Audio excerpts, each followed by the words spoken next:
好，来看一下这个中美，总算要来谈判了。这个关税战从4月2号以来啊，哇，经历了非常久哦，就1个多月的时间，总算传出了要谈判的消息。那现在目前最新消息是说，大陆的副总理何立峰要到瑞士哦，跟美国的财长贝森特来进行会面。那在微博热搜跟百度热搜哦，也都冲上了这个排行榜的前面的名次啊。那这样子是不是代表说关税战要破冰了呢？何立峰说这是美方主动邀约的，因为美方高层哦不断就调整关税措施在放风哦，透过多种管道主动向中方传递资讯，希望就关税等问题跟中方来谈起来呀。那这个中方也强调了，绝对不会达成任何这个协议牺牲的原则，包含了外交部还有这个商务部啊，中国大陆这2大部呢都出来讲话啦。外交部讲说不会牺牲原则立场，牺牲国际公平正义去寻求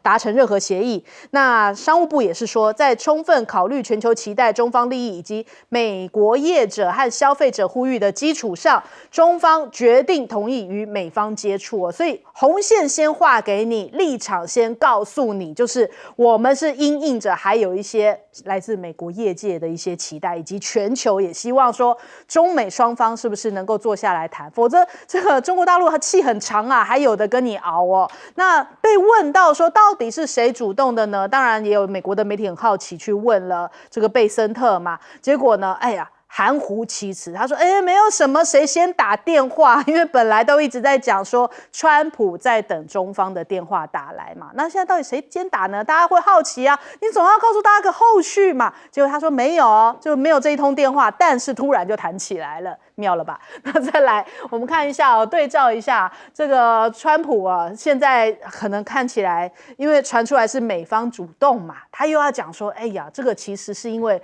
中国大陆很想要见面，很想要谈判哦。现在中国的情况很糟，经济受到严重的打击，因为他们没有和美国做生意哦。北京方面希望能够重启谈判，安排会面，所以啊，嘴巴上面还要这样子，来吃中方一点豆腐哦，就觉得说他没有输哦。那再来，这个川普讲说，其实美国也无需签什么贸易协定，就反正总之呢，这个面子自己找回来，自己贴回来一些，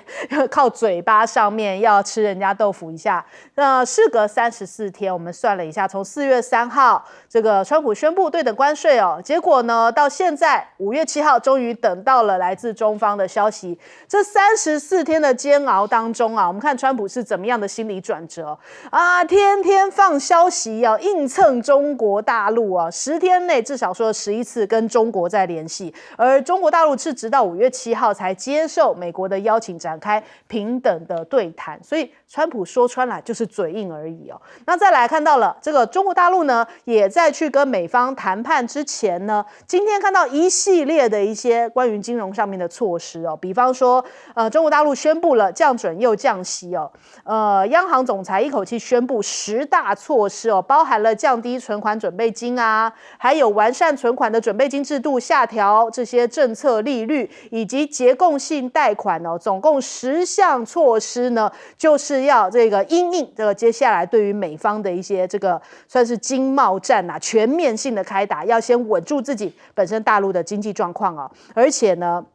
我们看到一些分析，他说上个月的政治局会议哦，其实并没有释放重大资本市场的举措出台的讯号。那9月份的发布会后呢，也召开了这个政治局的会议。当时呢，其实这个会议的标示着中国的政策重心转向这个稳健的发展啊。那我甚至看到有一些本来是外销的产品啊，他们现在举行了这个大规模的，就是内销的这样的一个等于说展售会啊。哇，那个产品哦，在大陆里面本身自己销量也是非常的热烈哦，都这货架上都被扫空，因为大家想说，哇，这个价格 CP 值真高哦，所以他们自己内需市场也因此这个活络起来。那再来，我们看看最近我们讲到了这个泡泡玛特，就是美国很多的一些这个泡泡玛特的分店哦，大家都出现了大排长龙的状况。那川普之前是怎么说呢？他说啊，哎呀，现在可能玩具变贵了，那有些些女孩子呢，你不需要太多玩具，不需要30几个玩偶，只需要2个就够了。结果被人家挖出这一段画面，我们也来看哦，就是什么画面呢？就是呢，川普的小儿子巴伦哦，以前的一段影片就说哇，他有的玩具是大量的玩具，可不是2个娃娃而已哦。人家就讲说，哎呀，川普你这是伪君子哦，自己买那么多玩具，然后叫别人过苦日子吗？那还有 CNN 的这个节目嘉宾还讲说，有钱人买的都是美国的女孩娃娃哦，绝不会买中国的劣质货。结果被美国的网民打脸，就说，哎，不好意思哦，你说的贵娃娃其实就是 Made in China， 你自己都没有搞清楚哦。所以这个也是跟台湾某些名嘴是一样的，哎，这个插话连连哦，鬼话连连。那再来美泰尔啊，他现在呢也决定要把自己的产线，就是芭比娃娃，大家如果听这个名称比较陌生，他就是做芭比娃娃的公司，他要把这些产线从大陆要移回美国了，是这样子吗？他恐怕他现在评估起来，就算移回来还是这个价格太高，所以他选择我还要去全球生产布局，就算不在大陆，我也不回美国，这是美泰尔这个芭比娃娃的选择哦。那再来，我们刚刚提到了泡泡玛特，这个是反过来，现在在美国仍旧非常热销的泡泡玛特哦，而且现在泡泡玛特不是不分年龄的哦，不论是小孩子喜欢，这个年轻人喜欢，成年人喜欢，就连老太太，这个外国的老奶奶也都很喜欢哦。我们来看一下这段画面。Ave que me los como. Ayúdame a abrirla. No me lo puedo creer. Ay, que no me lo puedo creer. Quitármelo de aquí. Ay, que no me lo puedo creer, este niño. Ay, que no me lo puedo creer. 对，他为什么那么激动呢？因为那只拉布布其实是限量款哦，就是非常难买的这个巨型拉布布，它是叫做大天使。那我自己也本身去买了一个那个，那它其实在台湾的价格大概要1-2万块钱，是蛮贵的，但是这个就等于说大家买了之后，这个供不应求，所以价格被炒得很高哦。那你看，在全球现在在排的是拉布布的新品哦。那有些人讲说，到底拉布布是什么？所以这个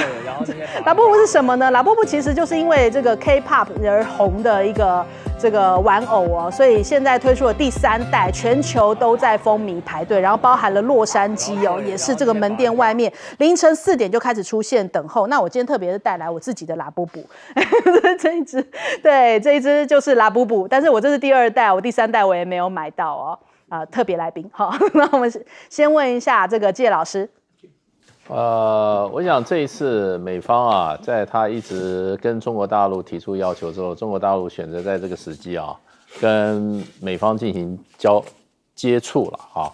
那中国大陆对这一次的接触，他的外交部发言人做了非常长而详细的说明，意思就是说，美方一直要求要见面。那中国大陆在虚衡各种情况之下，决定由何立峰。也就是中美高阶会谈的领头人何立峰跟美方的领头人这个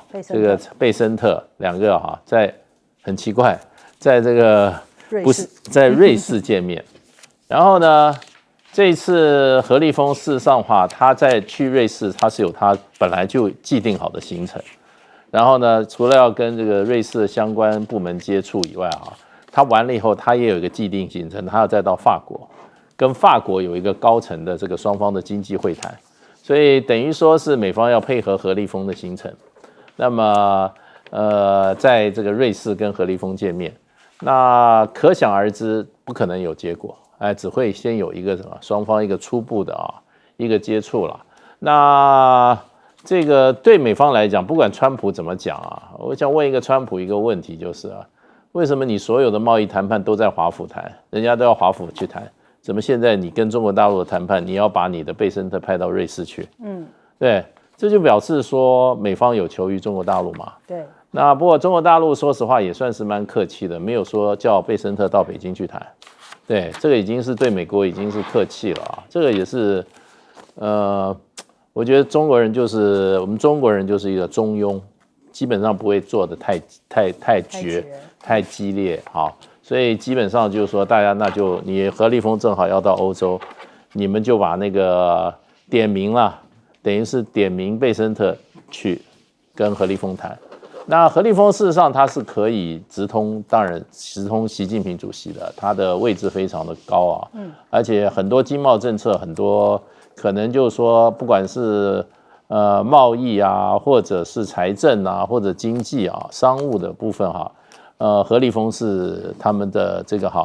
上层的一个主管，所以我觉得他可以把这个上层中国大陆上层的意思啊，跟美方讲得蛮清楚的，对。那所以这一次就是说，我觉得这个国际的市场、股票市场啊，各种市场会因为中国大陆这个宣布啊，那么会有得到一些鼓舞的作用啦。因为说实话的话，中国大陆继续坚持下去的话，美国的经济真的会进入到一个怎么讲呢？真的是比-0.3更糟糕的衰退。所以它的第一季已经-0.3了，第二季如果超过0.3，那美国就正式经济衰退。再怎么讲，美国还是世界上这个其实最大的经济体啦，所以对整个世界的经济是不利的。所以我觉得中国大陆在这个时候做出这样的举措，对很多相关的国家来讲也是一个正面的讯息。好，你要顺峰哥，开玩笑嘛，这大使怎么可以这样说？人家白宫赢麻了，赢麻了，这天天赢麻了，他什么都赢。你等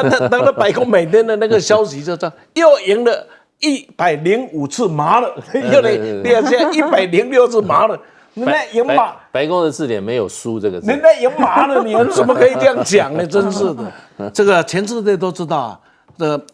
满嘴跑火车的人就是川普啊，川普呢，甚至以一个大国之争的总统公开讲谎话，说习近平跟他通话了，而且呢，最后被打脸，最后变成了一个段子啊，就是打了一个电话去，抱歉，您这个电话没人接听，有没有？他说，你看我打了，有回话了，有说抱歉，他们道歉了，有说抱歉了，没人接听。那么你还能谈的什么呢？真的是谈不下去啊！这台语老歌曲啊，等呀等呀等无人，较等也都等到你一人啊。所以等到这一次子弹飞一下，飞到现在是该有一个阶段了。子弹飞到现在，美国是无招。我非常同意谢大使的看法，所有的人都要到华盛顿来谈，只有这一场啊，是配合何立峰的行程到欧洲、到瑞士去谈。这个的主动的态度啊，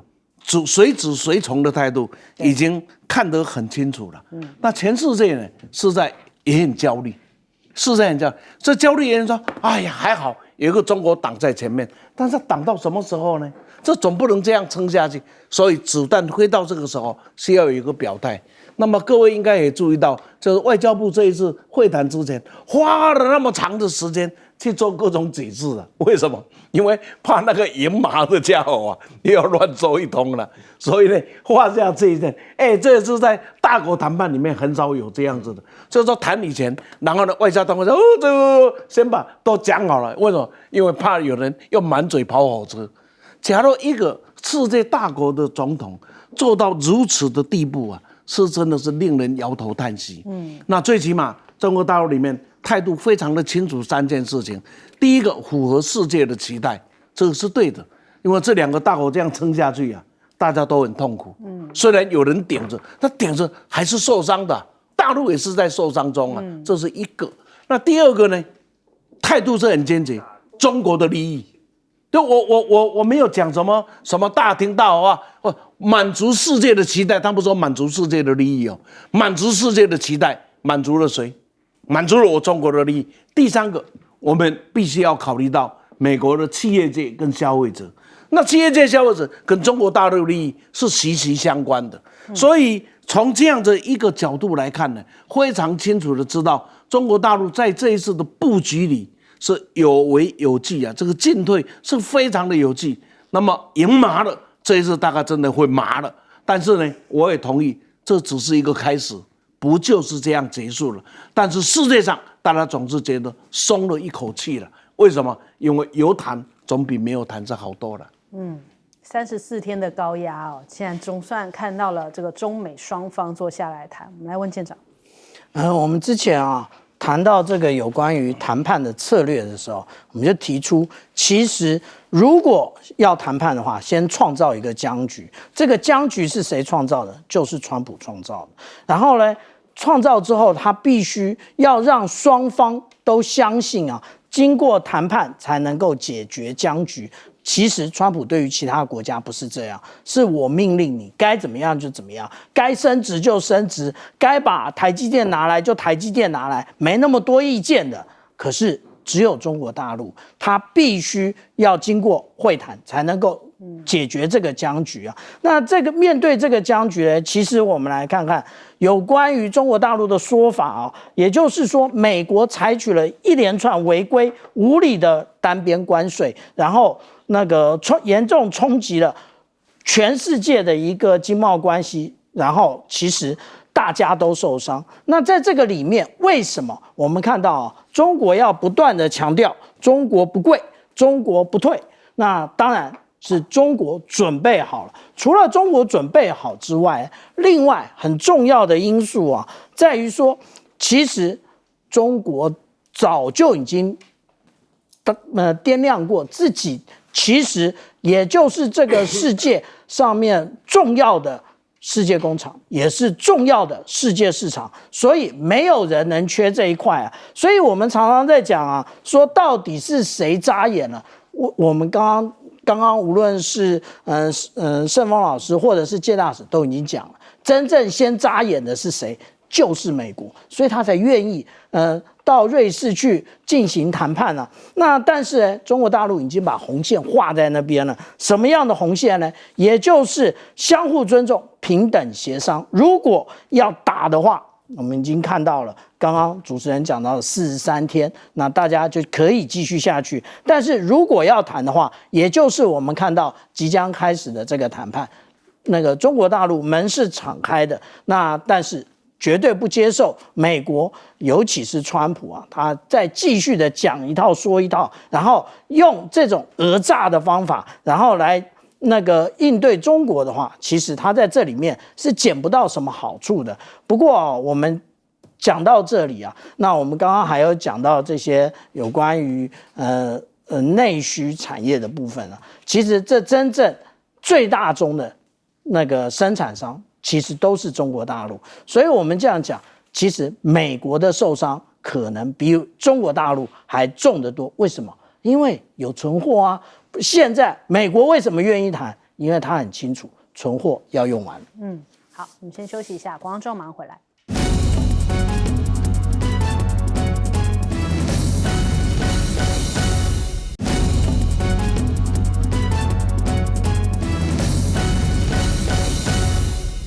好，印巴真的是打起来了。这几天连日的冲突，大家很担心这个一触即发。果然在今天哦，真的是开战啦。那印度的飞弹轰炸巴基斯坦，传出了这个8死12伤。那在喀什米尔地区，7号凌晨传出了多起爆炸声哦，暗夜中冒出熊熊火光哦，当地的建筑物的损毁非常严重哦，而且有一些民众死伤。那印度宣称巴基斯坦针对印度控制喀什米尔发射了火炮，因此呢，对于巴基斯坦所属的喀什米尔地区呢，一共9个地点发动了攻击。印度的军方说，他们袭击的目标主要就是这个恐怖分子的据点呢，并未袭击巴基斯坦的平民，然后经济或是军事目标，但是遭到了巴基斯坦的驳斥啊。但是这一番的这一个交锋跟冲突哦，让大家看到了这个印度的战机哦，5架。战机里面包含了标风哦，是被击落的状况。这个巴基斯坦的国防部长呢，阿西夫告诉了彭博，他们讲说，这个巴基斯坦击落了5架的印度战机，包含了有3架是标风战机，以及1架是遏制的苏凯30，还有1架是米格29哦。那他们军方的发言人指出啊，这次的击落行动是透过了地对空的飞弹，还有空中拦截联合作战而完成哦，强调巴基斯坦不寻求冲突，但是有能力来保卫国土啊。巴基斯坦总理啊，这个夏利夫甚至称印度的行为是战争行为，表示巴基斯坦完全有权对于印度的战争行为做出强烈的回应啊。那刚刚看到了这个川普就出来说，哎呀，刚刚才知道这件事情啊，他在白宫接受访问的时候说到了，真的很遗憾，我们刚才得知哦，那其实他们已经争斗很长一段时间，打了好几十年啊，希望这件事情能够赶快落幕。那但是呢，我们来看一下这个巴基斯坦跟印度这个毗邻而居嘛，巴基斯坦的人口数是2亿人，印度是14亿人哦。但是这一次大家更放大来看，两方的这样的军火交锋哦，倒是让谁出圈了？让中国大陆的武器出圈了，因为巴基斯坦是中国大陆的巴铁嘛，就是好兄弟哦。那所以呢，他们这一次包含了有这个红旗9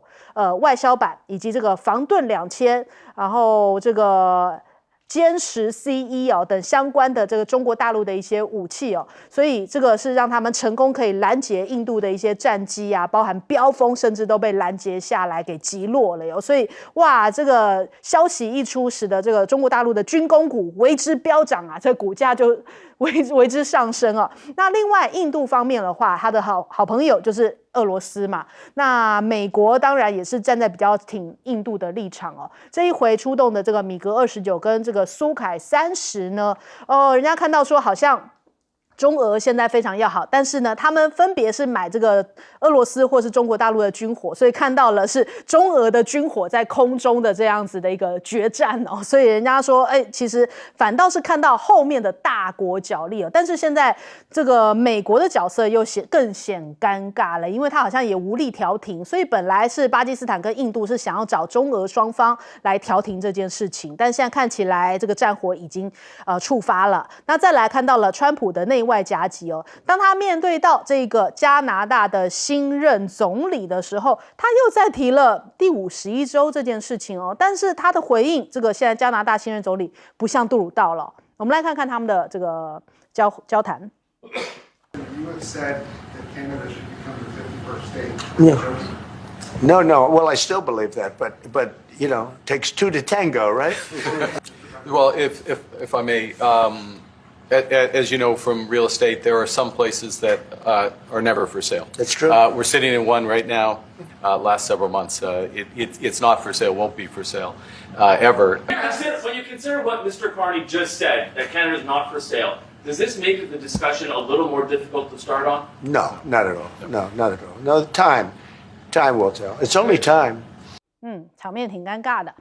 所以呢，你看加拿大也不是很想要理这个什么51州这种说法。那其实现在美国内部也有很多的州长是站出来反对川普的。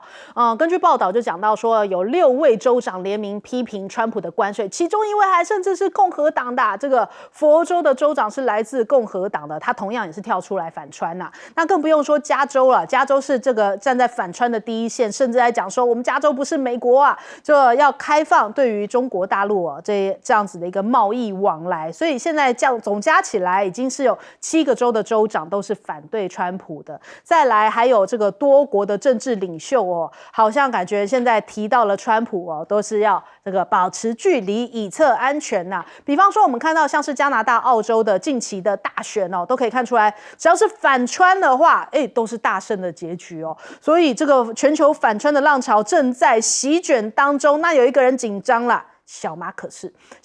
他可是站在美国这一边呐。那现在他的状况可能面临到了其中选举，虽然不是大选但是已经反映出来他的支持度暴跌，就从2月份的42%，现在只剩下了20%左右啊。那沙拉杜特地呢？因为之前他们不是要逮捕这个杜特地吗？所以导致这个沙拉杜特地就是要这个叫维护父亲这样站出来，然后甚至现在也是站在反川的这一边嘛，所以他2月份的民调从50%上升到现在已经将近60%了，所以持续在上升当中。所以看起来这个菲律宾的期中选举恐怕也会因着川普小马可仕的选情不太妙我们来问一下介老师怎么看？这次印度就果然出手攻击啦，对这个。到底那个恐攻事件的罪魁祸首是谁，也没有查清楚啊。只是印度的单方说辞，说这个恐攻事件的这个组织呢，是后面是巴基斯坦支持的另外一个恐怖组织，所以呢，这个事情要巴基斯坦负责，这个有一点点太牵强了。对你，很多国家都说，你先要把这个恐攻事件真正的这个是谁指使造成，你要有证据拿出来，你要查清楚以后，你才能够有这个进行战争的原因嘛。你要不然你理由都没有。就是刻意的，就是想要制造冲突的感觉啊。那这个印度所占领的克什米尔事实上恐怖攻击是终年不断的。为什么呢？因为印度在那边统治不得人心啊，因为那个地方从来就没有属于过印度啊。对，他当时他就是一个独立的王国，然后被英国人统治以后，对，变成英国的一部分，英国的另外一个殖民的地方。然后最主要那里面的人住的都不是印度人啊，不是我们认识的印度人啊。印度人他里面他是另外这个克什米尔民族，然后呢，他大部分信的是回教，跟你印度教是根本就不是两个同样的这个信仰嘛。那当然，你印度占领了现在的克什米尔，你就大量的移民往这个把印度人往里面送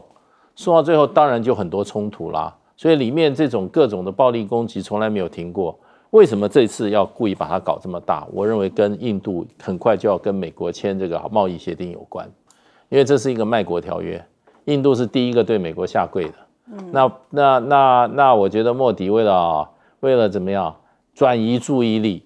把这个注意力移出去，就跟巴基斯坦就这件事情越搞越大，越搞越大。可是他什么时候会停呢？就是说你打不过巴基斯坦的时候，你的损失太大的时候你反而得不偿失。这次你这些飞机被巴基斯坦这个都给它击落以后我觉得印度的整个会重新评估这次打法，对，而且这场战争你现在就巴基斯坦角度来看，说你没有证据你就对我采取这么多作为，而且到目前为止你可以看出攻击的一方很清楚就是印度嘛，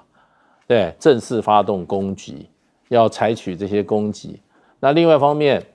印度河的水流经巴基斯坦大部分国土这条印度河，它的河水的问题，在1960年有一个印度河水条约，当时已经有解决了。那印度为什么不遵守呢？因为1960年的时候，那个条约是印度跟巴基斯坦在经过长期的争论以后，由世界银行出面，然后从中斡旋签了一个双方政府都接受的条约，印度河水属于巴基斯坦。就是这样子的结论啊。那你印度现在为什么要截断人家水源呢？所以我觉得就是说，印度不是为了要解决克什米尔问题才挑起这个冲突的？我认为他就是要怎么样转移国民的注意力啦。所以这场战争再扩大的可能性，我觉得不大。那么可是现在印度打输了，我不晓得他们下一步会怎么样。就是说。可是这样战争要冲突的理由是不够充分的。好，来请教舰长。我们来看到这张图其实就整理了从4月22号一直到现在的状况那我们现在真正的问题也就在于印巴的控制线的这个部分。那在这个控制线的部分，其实真正开始有大规模的军机介入，是从4月29号到4月30号的凌晨。那其实当时出来的就是歼10 C1，也就是中国大陆卖给巴基斯坦的这个战斗机那这个时候其实那个标风就已经出来了，标风可是法国第一线的战机可是标风4架看到了2架歼10 C1立刻向后转那这个不是战具的问题，是那个军心的问题，都立刻向后跑。那结果呢？在5月6号的时候，就是讲到说切断了这个奇纳布河，其实就是印度河那因为这是它其中一个支流，关闭了这个水坝。那关闭了水坝之后，我们看到5月7号，其实呢，这个到底是谁发动的？到现在为止，大家都认为是印度那但是呢，我们看到的战果，也就是击落了3架的标风，1架的苏凯30，还有1架的那个一架的米格29，其实还有一架无人机，苍鹭无人机。那为什么它到底发生在哪里？其实它就发生在克什米尔的这个位置，因为它之前那个巴基斯坦已经关闭了空域，一关闭空域代表什么？在上面的除了我可以掌握是我自己的飞机之外，其他通通都是敌机。那有关于水坝的部分呢？那现在我们可以看到，这是最新的照片啊，一滴水都不漏出来。那这要巴基斯坦人怎么活下去？那我们现在看到，实际上那个残骸的照片啊，那这一张其实就是标风战机。那它的我们可以看到它的一个派龙架，其实就是在这个位置，但是我们可以很清楚的看到这个红色的框框就是它弹头的部分，那这个黄色的框框就是它前面间隙的部分，证明什么？证明这就是标风战机。另外一张更清楚啊，也就是我们可以看到标风战机的派龙架在这里，然后我们可以看到这里有一个标志，也就是它挂载的地方跟这个一模一样，然后这里铆钉，这里打的铆钉满满的。然后我们刚刚其实在旁边的这一个画面里面，我们就看到的其实拦截的是这个，拦截的其实除了我们认为的歼10 C1 之外啊，其实还有那个红旗9 B1 的这一个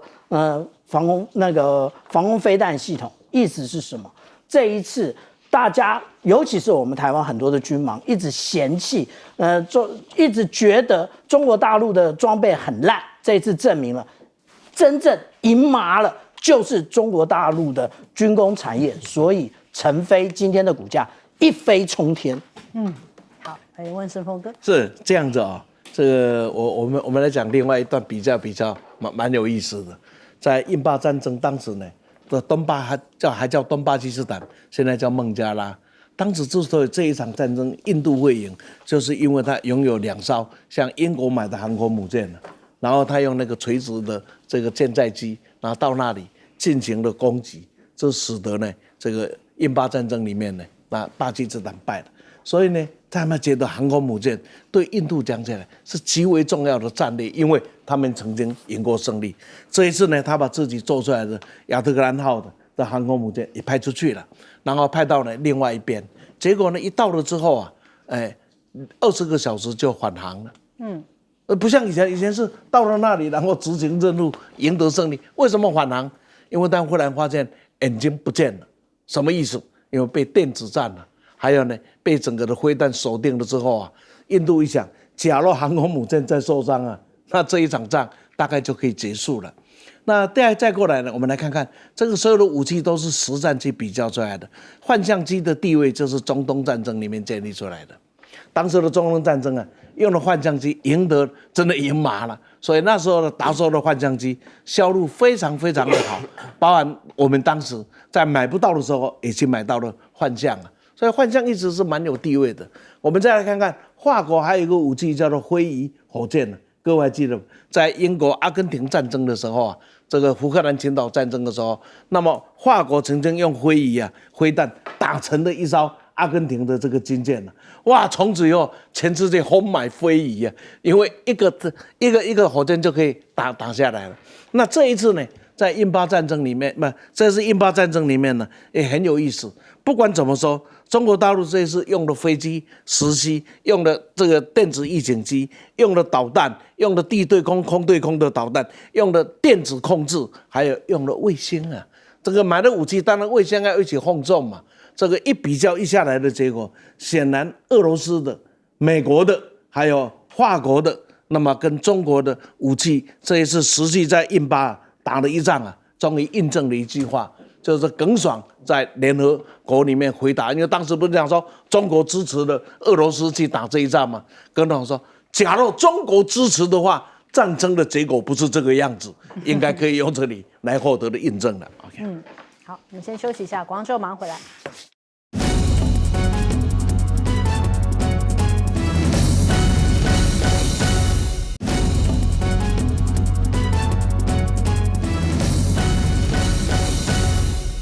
好，中俄双方啊的领导人要见面了。这个根据现在最新的一些报道啊，俄新社说这是今年以来两国领导人第3次接触哦。两人在1月曾经有视讯会晤哦，2月份的时候有电话交谈，然后现在呢，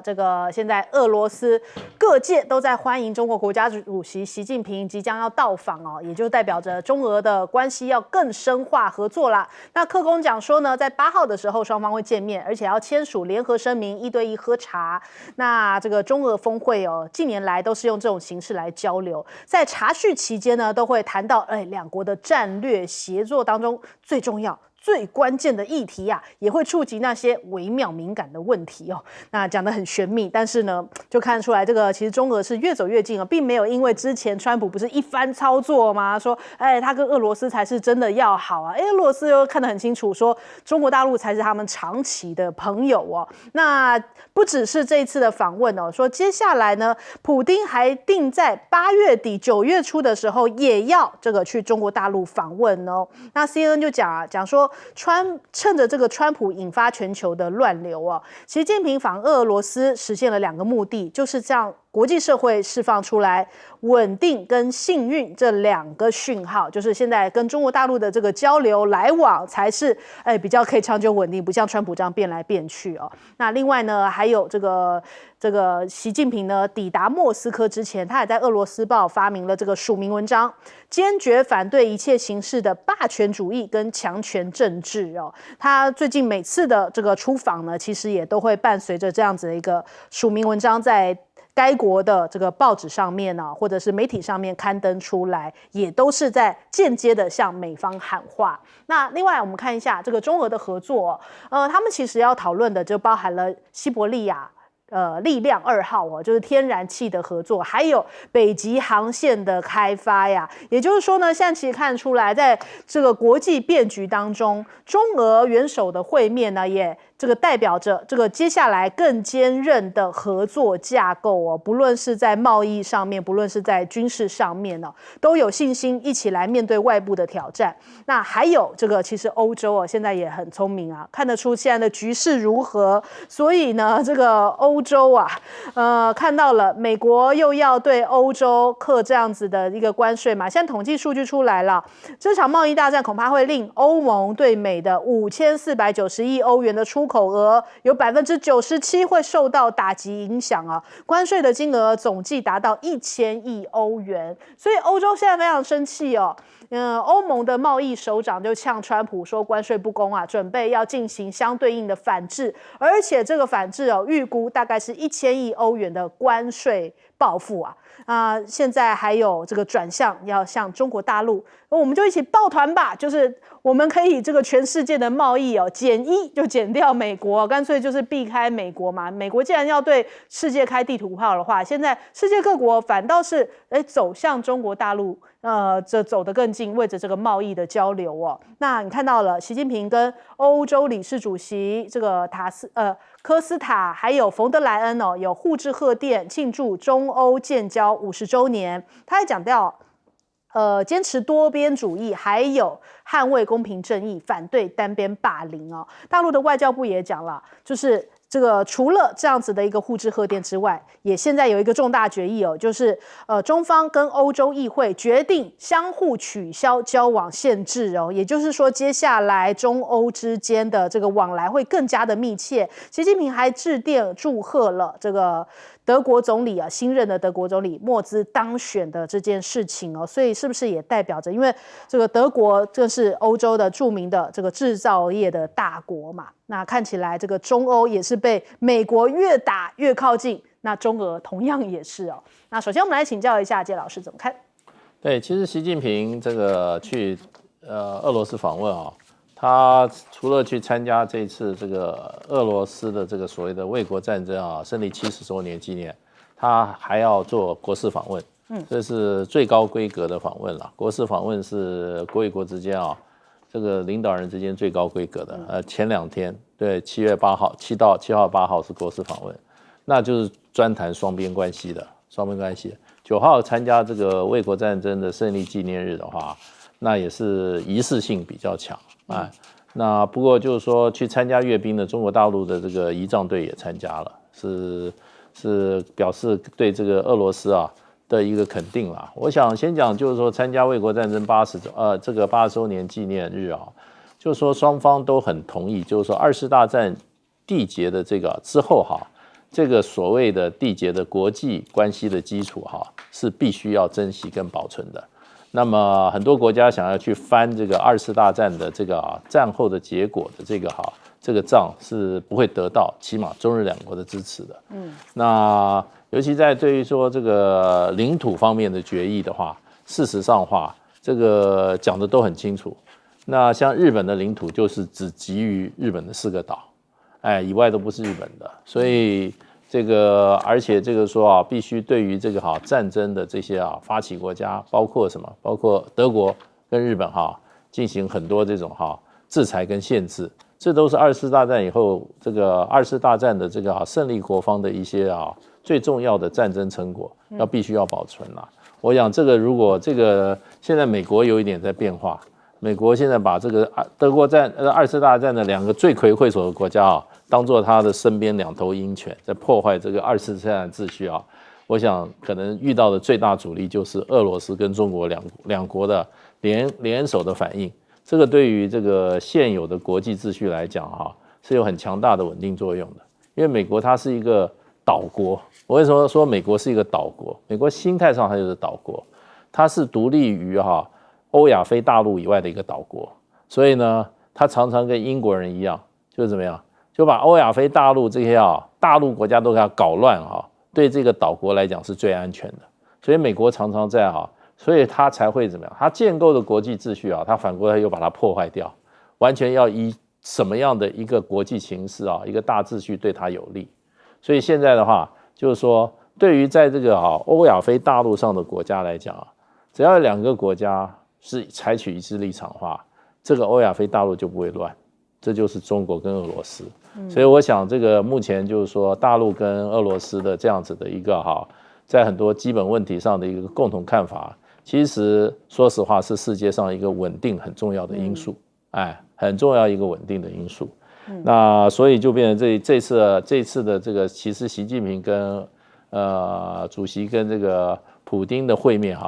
它是不是只有双边关系的意义？它有全球性的这个意义在里面。好，来请教顺峰哥。这个是完全要美国来促成。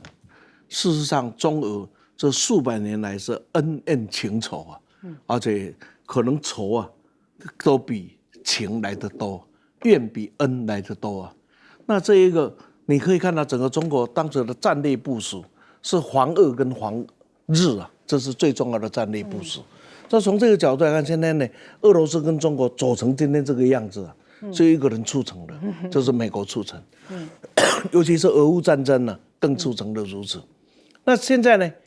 又把中俄的关系又再往前再推了一步了，就是什么？就是这个川普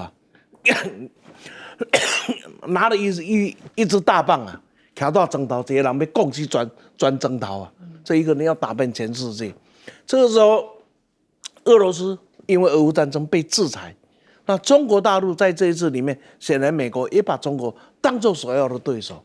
所以就从这个时候又把两边呢又把它连接在一起。更重要的，这里面还有一个欧洲，欧洲本来呢跟俄罗斯之间也是有恩怨情仇而且呢是负面比正面多。可是这一次因为这一压的结果呢，中欧之间的关系又在悄悄的在演变着。所以呢，可能各位可以观察一个事，那就是这一次中俄的会谈里会不会涉及到这一个俄乌战争将要怎么收场的问题。请各位特别关注这一个可能的变化，非常非常的大，否则的话不会两边在这个时候大张旗鼓的。你看这一次要去访问呢，是大张旗鼓然后呢，这个普丁的回应也是大张旗鼓。这种大张旗鼓，假如就两边要建立的这个联盟关系，大概也已经到了一个阶段了。再往深再走上去，可能也空间的有限，除了增加情谊之外所以这个时候，假如在整个的国际战略的布局上，一个是中东的战略布局，一个俄乌战争，会不会因为这一次的会面会有什么样新的变化？值得大家去观察的一个演变。好，来请教舰长。普丁总统日前啊，他在接受了这个俄罗斯媒体的访问的时候，他特别讲啊，就是中俄两国的发展其实是那个具有战略性的，而且是深层性的，因为两国有相同的国家利益而言。例如说，我们刚刚上一节讲到的印度以及巴基斯坦的这一个冲突啊，那其实它会扩大吗？它不会扩大，但是跟美国无关啊，因为我们看到的印度都使用的是俄罗斯的装备，那有关于巴基斯坦，它所使用的都是中国大陆的装备，所以其实这两国会希望就是中俄两国会希望印度跟巴基斯坦坐下来谈，不要武器只干戈相向啊。那另外呢，我们看到说现在习近平已经到达了这个莫斯科，但是同样的，这个普丁呢，他也受邀在8月底9月初，那他会参加抗日的一个纪念活动，这就跟我们在年初的时候，那个时候我们才刚刚看到这一个成飞的6代机，那当初我就指出这一个队形不是半飞队形，只有上面这个是半飞啊，下面这个是阅兵队形啊，那就证明了9月就是会有一个抗战胜利80周年的一个庆祝活动啊。那另外呢，我们看到有关于中俄两国在讨论有关于北极航道的部分啊，我们看到北极的航道其实它有2条啊，一条靠近加拿大以北的这一条叫做西北航道，那靠近俄罗斯的它叫做北方航路啊。我们看到格陵兰在哪里？格陵兰就在这个位置上。为什么川普他心心念念的格陵兰，其实也就是在这个有关于西北航道上？因为现在啊，我们看到这个地球暖化之后，这一个北极海它这个可以通航的时间越来越长。我们所看到的也就是从6月开始啊，其实整个航运的数量都不断的增加，一直到当年的11月为止，都还可以进行通航啊。那这就是我们讲到说，为什么川普这么在意啊？不过呢，川普在意没有用啊。为什么？他想要把部队拉到格陵兰去，可是你看一看他的部队在搞什么鬼啊？他今天又调了一架杜鲁门号，又调了一架超级大黄蜂。那其实这个也就是训练不断的都出现了问题啊。那至于说我们看到有关于这个西伯利亚力量的这一个油管啊，那这个油管其实当初一直都是价格的问题。那在这个价格问题没搞定，而且实际上来讲，中国的需求要到2030年才会需要这个西伯利亚力量2号的这个油管。这个油管呢，就是这一条线呢，它会穿过蒙古。但是实际上来说，现在因为整个欧洲啊，它都不再使用这个俄罗斯的天然气，俄罗斯的天然气需要出口，俄罗斯需要外汇。